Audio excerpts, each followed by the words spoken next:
Hello and welcome to the SIWI Sofa, where we sit down with some of the most interesting participants at the World Water Week to learn more about the array of water-related issues being discussed this week in Stockholm. My name is Eric Paglia, host of the SIWI Sofa, and the name of this session is How Leading Hotel Companies Are Collaborating to Drive Water Stewardship. And joining me on the sofa, we have Fran Hughes, Director of the International Tourism Partnership. We have Wolfgang Neumann, President and CEO of the Residor Hotel Group, and Jason Morrison of the Pacific Institute and the CEO Water Mandate. Welcome to you all. Thank you very much for joining us here in the SIWI Sofa. Thank you. Thank you. And perhaps we can start with you, Ms. Hughes. Could you please tell us about the mission of the International Tourism Partnership? So the International Tourism Partnership is a member organisation. We're not for profit, but our members are hotel companies, uniquely hotel companies. So our members comprise many of the leading brands, but some smaller companies as well. So with a collective membership of 25,000 hotels worldwide and companies located anywhere between Las Vegas and Hong Kong. And it's all about bringing the hotel sector together to collaborate and share ideas to drive responsible business practice in the hotel sector, responsible growth. And you're here in Stockholm at the 2016 World Water Week to officially launch the Hotel Water Measurement Initiative. Could you please explain what this new initiative is and what you're aiming to achieve through its implementation?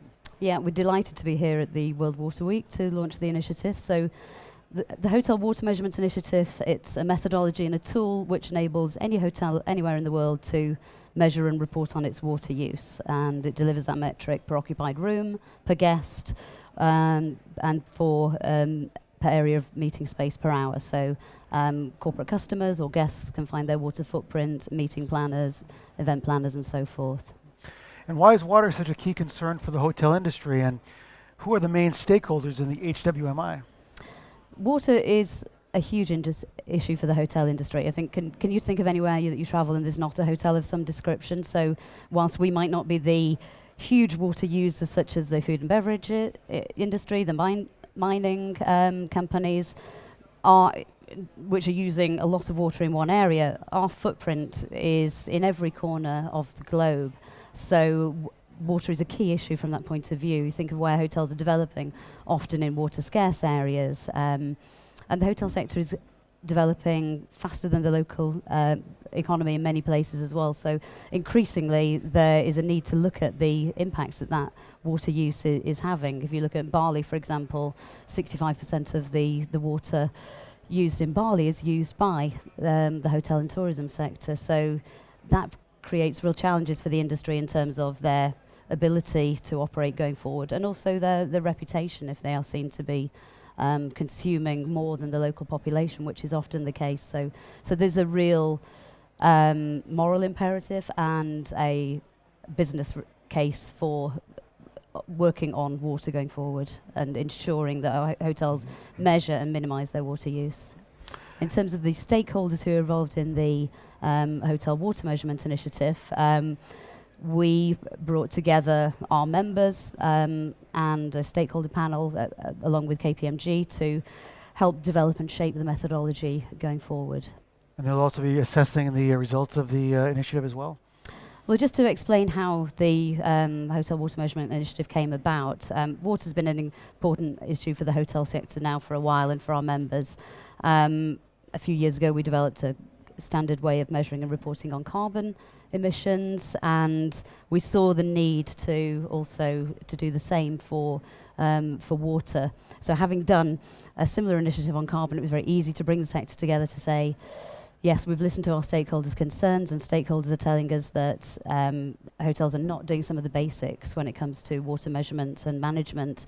So we need to have that common way to measure and report to corporate customers and also internally to drive change.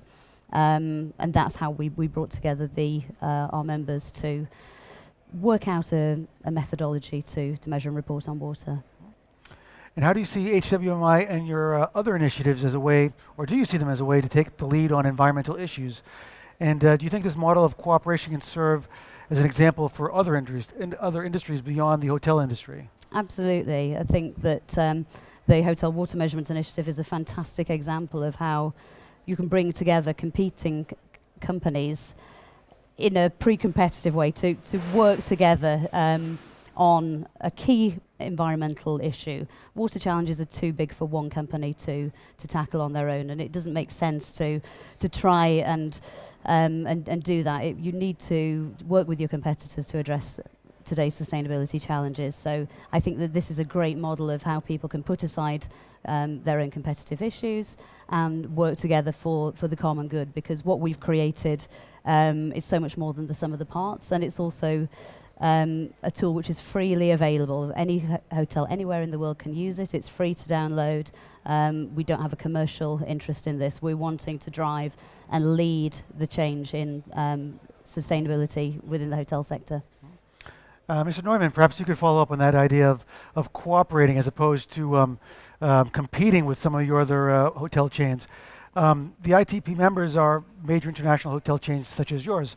Why have your companies come together to cooperate on environmental performance and water stewardship in particular? You're right. Normally we compete, but ITP is a platform which allows us to collaborate. It brings some of the biggest international hotel companies together, as Fran said. And it's a great platform to bring people together who are united through commitment. They all have good ideas, but it's an opportunity to turn commitment and ideas into real action, sustainable action, which makes a difference in this world. And water is obviously a key challenge for all of us. Water scarcity is probably the biggest issue that we face as a society. And that gives us as an industry responsibility to really make a difference. Now, all of us have commitments and good ideas and have done certain things, but the real priority is to unite the hotel industry, which was one of the fastest growing industries, to unite us and allow to bring forces together, idea together, and the Hotel Water Measurement Initiative is a good example where we do just that, and collaborate and together have a bigger impact than one of us would have alone. How do you plan on implementing HWMI in your businesses? Well, Carlson Residence is very committed to responsible business for many years with Scandinavian companies, so it's in our DNA, and we have a big commitment. We have a long-lasting strategy on responsible business, and it's water stewardship is a fundamental part of our responsible business strategy. So we will embrace that fully. We will utilize it. Number one is about creating awareness, because if you want to change something, the number one priority is really to make people aware. And through the Hotel Water Measurement Initiative, that really allows people to become aware that we as a society have an issue, create a benchmark from which you then operate and say, okay, that is our performance today. Now, where do we want to get into the future? So, starting point, set targets, and track measurement of how you're improving your freshwater consumption. Of course, some of your biggest customers are other corporations that book numerous hotel nights. How can HWMI help your corporate clients improve their own CSR activities? Well, we are very much aligned with our clients and big corporations who, by the way, become more and more demanding when it comes to social responsibility, when it comes to giving tangible proof that you as an organization are really doing something, not just talking about it, but doing something. So versus in the past, you were probably ticking a few boxes on the questionnaire. Today, engagement and discussions with corporations when it comes to the annual negotiation process is much more detailed, much more demanding. As a matter of fact, when corporations ask us for information, some 60% of these questionnaires now include responsible business questions. So you really have to show that you're doing this. For a company like Carlson Residence, it's relatively easy because, since 2010 we have been voted one of the 100 most ethical companies in the world. But you cannot sit on your laurels. You constantly need to continue to improve. And carbon, the other initiative which we did through ITP, the Hotel Carbon Measurement Initiative, now water. These are really tools which allow you to measure, to set targets, and make improvements. And beyond the environmental sustainability upsides of this, what is the business case for water stewardship in the hotel industry? There's a business case, as Fran said. It's do good from a community perspective, from a responsible perspective, but it's also good for the P&L for the business. Since 2007, we have reduced water consumption by some 29%. Now, we're not happy with that. We want to go further, but that improves the bottom line results of a company. It improves the bottom line results of the owners for whom we manage the hotels. So we really want to inform, educate, motivate them more and more to invest in initiatives which help us to reduce, in that case, water consumption. So there's a business case, and there's nothing wrong with that to talk about it. You hit on both sides of the equation. And why did you choose to endorse the CEO water mandate? And how has this been implemented in Residor's operations? Well, we were talking about this yesterday. We are still the only hotel company who has signed the UN water mandate, which we got to change.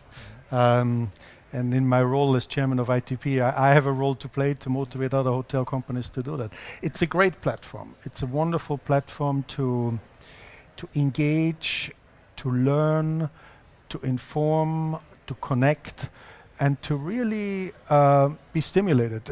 We have to go beyond the hotel door. We gotta do more, and not only just look inwards. We gotta look outwards. And there's so many great companies in the UN water mandate who have examples and practices which we didn't have. So information, connection. So we connect with companies whom we didn't have the connection with before, and do things with them together. So to give you an example, with Celia, we are doing a project now where we are reducing with them through different deployment from chemicals, water reduction by some 25%. But parallel to that, we're also doing with them a local community initiative, which is called Soap for Hope.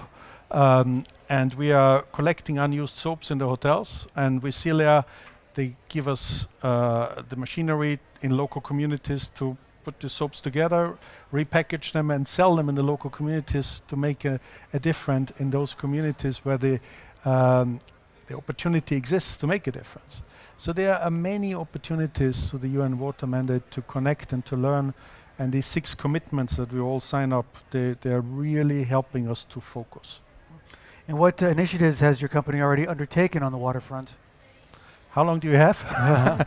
Many. It starts with building the hotels. IFC, so the World Bank, has now launched EDGE. We commit all our hotels in emerging markets. There's some 40% of our hotels in emerging markets in water scarce areas to build, to integrate building codes which help to really implement it already from the very beginning when you build a hotel. We invest in building management systems which help reduce consumption. We recycle water, we reuse water, we train, we inform, we make it fun for our employees to engage, to be part of it, to stimulate them. We engage with our owners. We have a role to play. It's very important, and we take it serious. Oh, very good. And Jason, perhaps we can bring you into the conversation. What sorts of water risks do you see companies facing today? Well, the relationship companies have to water define the type of risk they would face. And so it's somewhat sector specific, but also somewhat geographic specific. There's a taxonomy of risk, physical, regulatory, reputational. Companies with public-facing brands, of course, don't want to be on the wrong side of water use in an area where there's drought and a large percentage of the community doesn't have access to potable water. The physical risk can manifest through rationing or operational disruption, and that's much more expensive than this idea of the price of water being cheap. When you hear a company talk about, well, water's very cheap, it's hard to justify investing in water security measures, they really haven't taken the full value to the business, because it's really, how valuable is water when you don't have it, right? So the work that's in the hotel industry, and going back on your question around pre-competitive collaboration in the hotel industry, if you think about why this is valuable, in any given region when there's a water shortage, you typically have multiple hotels in that region, and they're all going to face the same stress around water and what that means for their business. So the degree that they're working together, And then for that matter, any other businesses in the area that are equally affected, it's important to have that network of partnerships so that you can mitigate and or create more resilient communities. And that's where the network and the Sea Water Mandate's beneficial, not only within an industry sector, but across industry sectors in key regions of the world where water stress is important. We've discussed the business case for taking action on water. How do you think that can be better articulated? Oh, I think any company that's looking beyond the quarterly earnings statement and the long view realizes that water is increasingly important. And in fact, the World Economic Forum, for a number of years now in their annual societal risk index, has identified water in the top 3. So, and that's the methodology of that survey is senior management at these global companies. So the business community understands this issue. I don't think that's the problem. What we need are the tools and the willingness to invest in implementation of strategies that will help move the dialogue forward. And I think the SDG framework that has now emerged is a very powerful framework for being able to align the actions of the business community on water with the other segments of society, government and civil society. And can this model of cooperation serve as an example for other industries, do you think, on trying to improve their own environmental profile? Absolutely. So there was a discussion of the B2B dynamics around water. Anytime that you have a partner and you want to understand where you are and then set a level of ambition of where you want to head to, you need to be on the same page about where you stand. A harmonized set of metrics around the topic gives you a shared understanding of the issue and a way of measuring progress towards your stated goals. You know, there's this progression, as you all know, from data to information to knowledge. And harmonization helps move you up that progression of understanding. Data, if every company is measuring water its own and reporting it, we don't have knowledge that that's actionable. As you harmonize and get it more in a way that everyone can understand it, it adds meaning. And that's when you can have more meaningful partnership and more meaningful collective action on water issues. Have you seen any good examples from other sectors that ITP itself could learn from? There are good examples. I think the food and beverage industry has led in this space, and they have done some work at a sector level to try to harmonize good practice, but and some KPIs in terms of direct operations. The mining industry, I think, also stands out as one that has done quite a bit of work to try to define normative guidance of good practice around water, taking a catchment-based approach. Of course, it's an industry where the water-related risk is not embedded in a supply chain. They're geographically bound, and you need to be able to deal with what's happening in that region where your mining operations are. But one thing that I think is worth noting is that in many of these other industry sectors that are leading, I would say that there isn't as much of an effort to try to define and produce tools that are open source that will allow for not just the leaders to pioneer, but to bring the rest of the sector along with it. And as we know, that's really an essential part of moving the needle on this topic, because any one company working in a region can't do it by themselves. And so you're going to need small and medium-sized companies in this arena, and those that haven't even got water on their radar to begin elevating their understanding of this. And a tool that can speak to the entire sector is really conducive to being able to bring the mainstream along. So that is unique. There are only a few other sectors that have anything like that, and I think it's very laudable. And what advice would you give to ITP and its member companies on water stewardship? Well, we've talked about this a bit in Stockholm. I think that the big issue for the business community as a whole, not just for the hotel industry, is to begin to think beyond direct operations and to get their heads around not only the indirect use in supply chains, which for the hotel industry is a big challenge. There's a lot there. But nonetheless, that's also where there may be water-related risk embedded, so the road heads there eventually. But also this idea of getting the business community to understand their water use within the context that they operate. And this is a very hard thing to do. You know, you can focus on what your water use is, But the risk that you face and the impacts of your water use is context dependent. It's where you are. That's the unique attribute of water. And we need diagnostic tools and good practice guidance on how businesses can factor in this context in the way that it sets its own risk mitigation strategies. But more, if you want to elevate the ambition, if you want to be a contributor to our achievement of our goal on water under the 2030 development agenda, then you want to be able to understand, what do I do in those areas where I'm operating that can help advance the sustainable development goal? That's where we're all headed, and that's what I think the hotel industry is going to need to think about going forward in the coming years. Very good. We just have a couple minutes left. Is there any final thoughts or comments that any of you would like to put forward?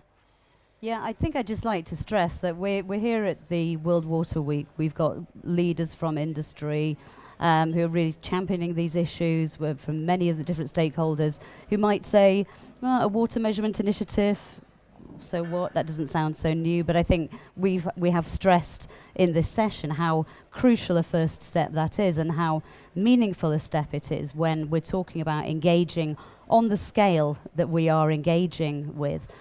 Some hotels are simply not looking at this at the moment. We've got to be the leaders in driving those conversations with our properties, with the wider sector, and with our customers as well, to create that virtuous circle where we're looking at it. HWMI also asks hotels to look at scarcity issues in the areas where they're operating. So this is the first building block that we can work on to get that engagement, to get the understanding of the measuring, the monitoring, the reporting, and ultimately taking action on water. So it's version 1.0. It's very much the first step, but it is going to help us shape and define our goals coming forward, because we're absolutely committed to say, what are we as ITP and members and the wider industry going to contribute to the Sustainable Development Goals? What is our collective ambition? And having this information going forward and having this engagement is absolutely the first step. So don't underestimate it. This is not just another tool. I think engagement is really the key word. And I think the hotel industry sometimes is criticized for not being active enough in that field, and some of the criticism we take justifiably. But I think ITP is this perfect platform which really unites companies who have a genuine desire to make a difference. And we are in the service industry. So we want to make sure that we provide a service which, despite all the things we do behind the scenes or with our team members, still provide the same great experience, service experience to our guests. And I think it's a wrong assumption that all these initiatives that you can do would have a negative impact on the guest service experience, because they don't. Key is that you bring your team members with it and you really engage with them. And engaging is different with Swedes in Sweden than with South African, than with Russians, than with people in Brazil. You need to recognize the cultural diversity, language plays in, cultural in terms of society plays in. You talk about sustainability in Scandinavia is very different than you talk about it in Russia. And that's where ITP comes in, where we share these challenges and we share this best practices of how we tackle it. And I think we're on the right track.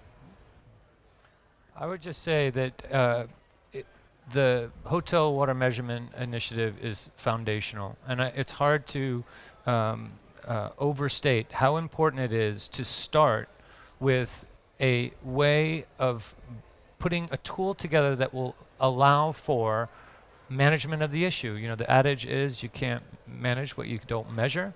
And when you begin to measure in a consistent way, it drives performance, it drives accountability, because you can't hide behind the idea that performance isn't improving. It is absolutely, it is foundational, it's important, it's a great place to start. And then the next step forward, as I said, is to try to be able to contextualize that use and get the hotels that are thinking about their water use to understand how that fits in the places where they're operating. Well, thank you all for joining us here in the SIWI Sofa. I think it's been an excellent discussion. Learned a lot about the ITP and about water use in the hotel industry. And best of luck with implementing this very ambitious initiative. Thank you very much. And thank you for tuning in to the SIWI Sofa. Stay tuned for more episodes throughout the World Water Week.